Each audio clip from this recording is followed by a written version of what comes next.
everyone, welcome back. I'm your friend Insecto. Today we are going to learn the inequalities system and graphs. Determine whether the ordered pairs 3, 5 and 1, -7 are solutions to the inequality 5x minus 3y is greater than or equal to 25. So we can literally just try each of these ordered pairs. We could try what happens when x is equal to 3 and y is equal to 5 in this inequality and see if it satisfies it. And then we could try it for 1 and -7. So let's do that first. Do it first for 3 and 5. So when x is 3, y is 5, let's see if this actually gets satisfied. So we get 5 times 3, 5 times 3. Let me color code it. So this is 5. You'd want to do it in that color. 5 times 3, 5 times 3 minus 3 times 5 minus 3 times 5. See if this is greater than or equal to 25. So 5 times 3 is 15, and then from that we're going to subtract 15, and let's see if that is greater than or equal to 25. Put that question mark there because we don't know. And 15 minus 15, that is 0. So we get the expression 0 is greater than or equal to 25. This is not true. 0 is less than 25. So this is not true. This is not true.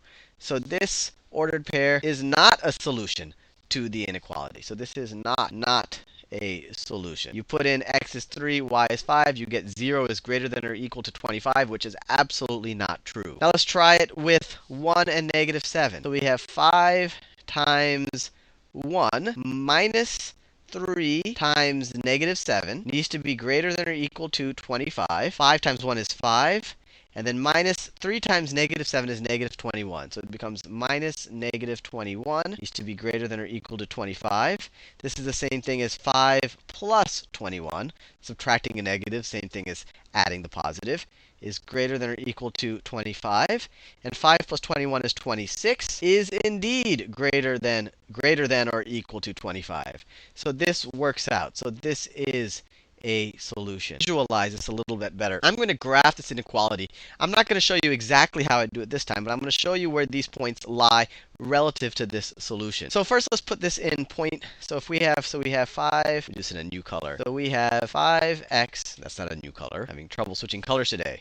We have 5x minus 3y is greater than or equal to 25. Let me write this inequality in kind of our slope-intercept form. So this would be the same thing. If we subtract 5x from both sides, we get -3y is greater than or equal to -5x plus 25. I just subtracted 5x from both sides, so that gets eliminated, and you have a -5x over here. Now let's divide both sides of this equation, or I should say this inequality, by -3. And when you divide both sides of an inequality by a negative number, multiply or divide by a negative number, it swaps the inequality.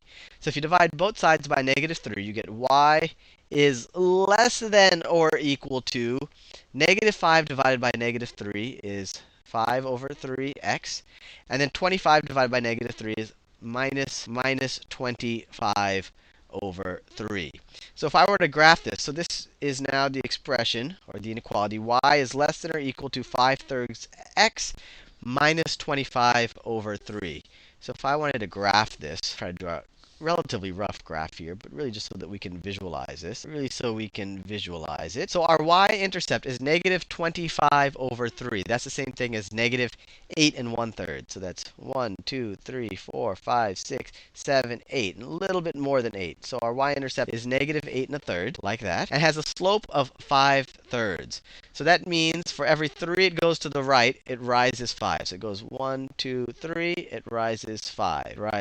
So the line is going to look something like this. Drawing a very rough version of it. So the line will look something like that. This line over here. That's if it was y is equal to 5/3 x minus 25 over 3.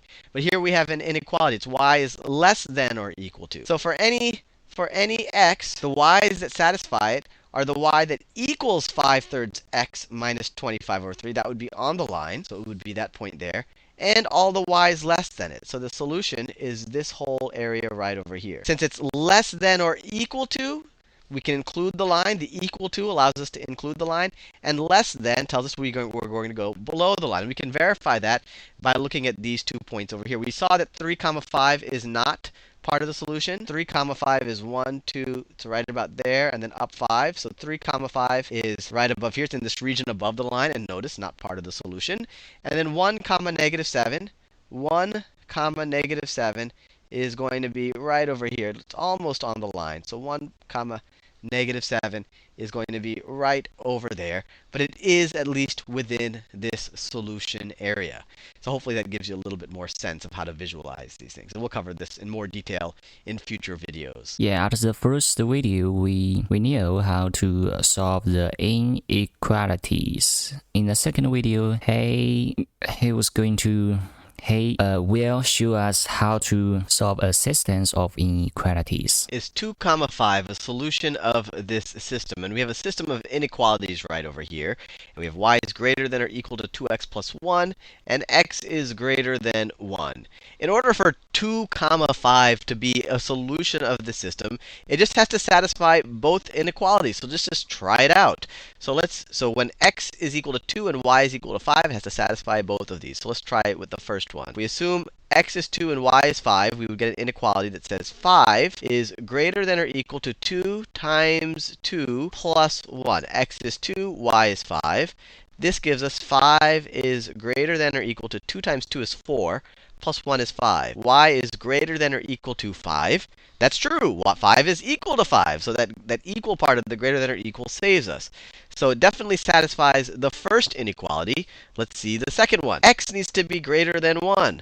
So in 2 comma 5, x is 2. So 2 is greater than 1. So it actually satisfies both of these inequalities. So 2 comma 5 is a solution for this system. Right, maybe the only variable part for this unit is the graphing of systems of inequalities. We're asked to determine the solution set of this system, and we actually have 3 inequalities right here. And a good place to start is just to graph the solution sets for each of these inequalities, and then see where they overlap. And that's the region of the xy coordinate plane that will satisfy all of them. So let's just graph y is equal to 2x plus 1, and then that includes this line, and then it's all the points greater than that as well. So the y-intercept right here is 1. If x is 0, y is 1. And the slope is 2. If we move forward in the x direction 1, we move up 2. If we move forward 2, we'll move up 4. Just like that. So this graph is going to look something like this. Let me graph a couple of more points here, just so that I make sure that I'm drawing it reasonably accurately. So it would look something like this. Look something like that. That's the graph of y is equal to 2x plus 1. Now for y is greater than or equal, or if it's equal or greater than, so we have to put all the region above this. For any x, 2x plus 1 will be right on that line, but all the y's greater than that are also valid. So the solution set of that first equation is all of this area up here, all of the area above the line, including the line, because it's greater than or equal to. So that's this first inequality right there. Now let's do the second inequality. The second inequality is y is less than 2x minus 5. So if we were to graph 2x minus 5, and something already might jump out at you, that these two are parallel to each other. They have the same slope. So 2x minus 5, y-intercept is negative 5, x is 0, y is negative 1, negative 2, negative 3, negative 4, negative 5. Slope is 2 again.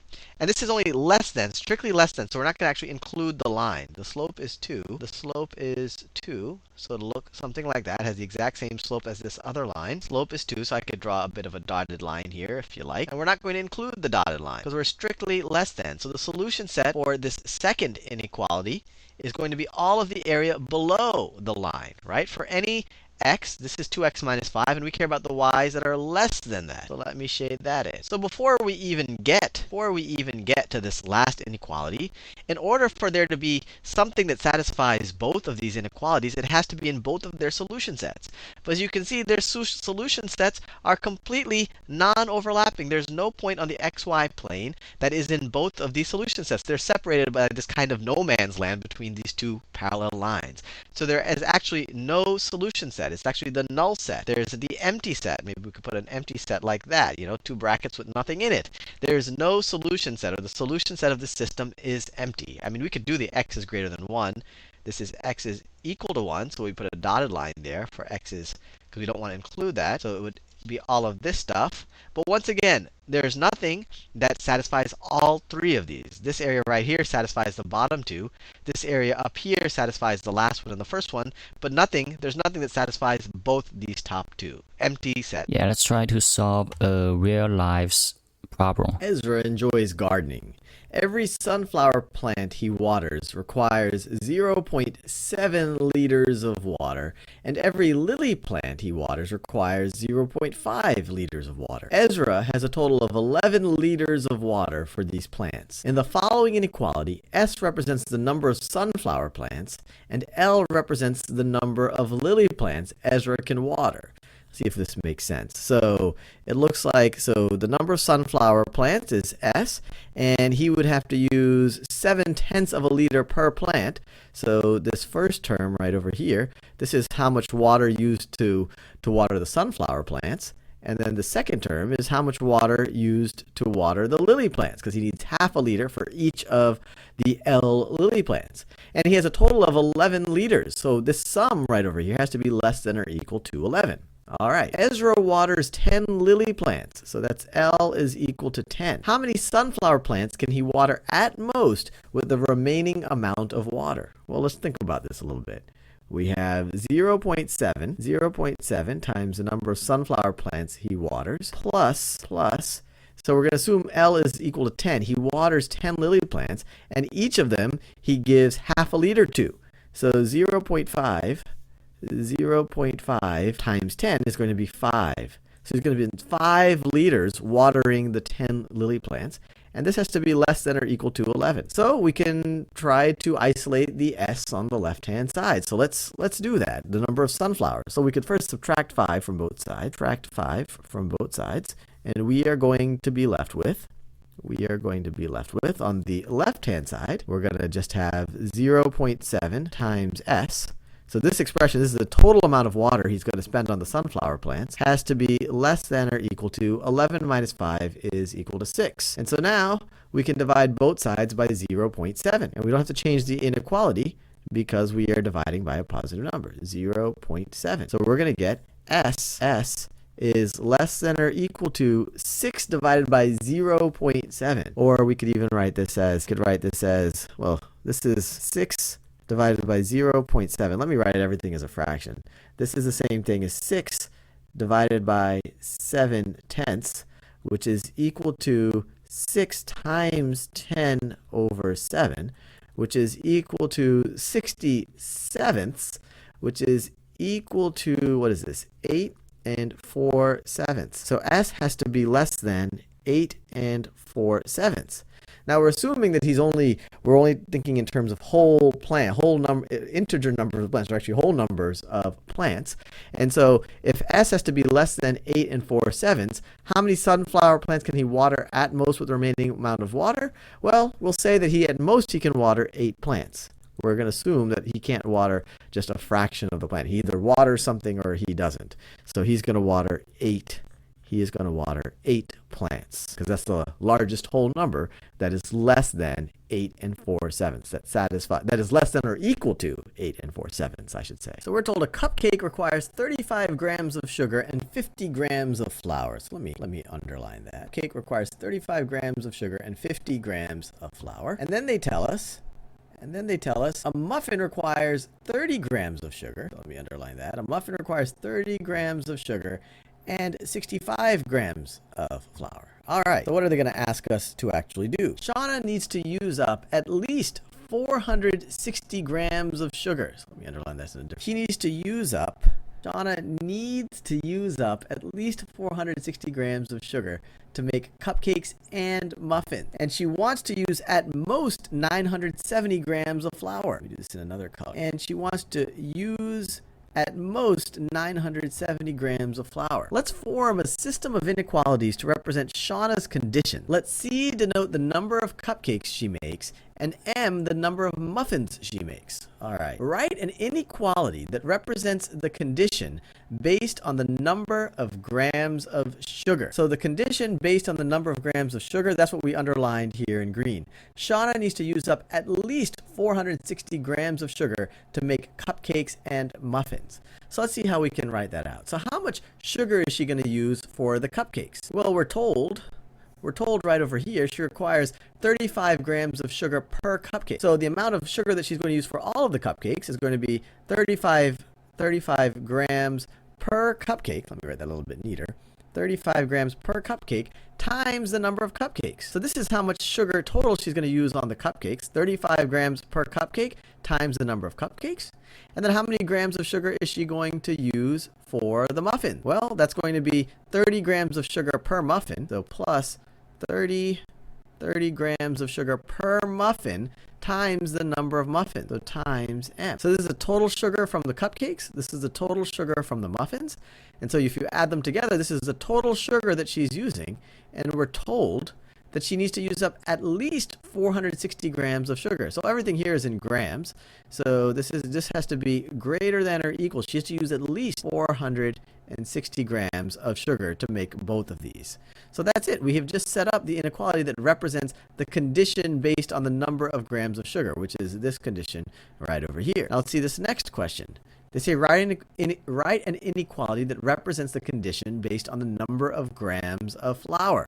Well, that's what we underlined in orange right over here. She needs to use at most 970 grams of flour, so no more than 970 grams. So how would we express that as an inequality? Well, how much flour is she going to use for the cupcakes? Well, she used 50 grams of flour per cupcake.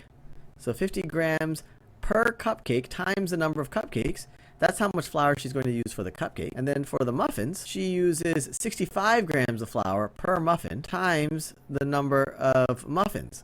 So this is the total amount of flour that she's going to use. And this has to be less than or equal to 970 grams. Less than or equal to 970. And we're done.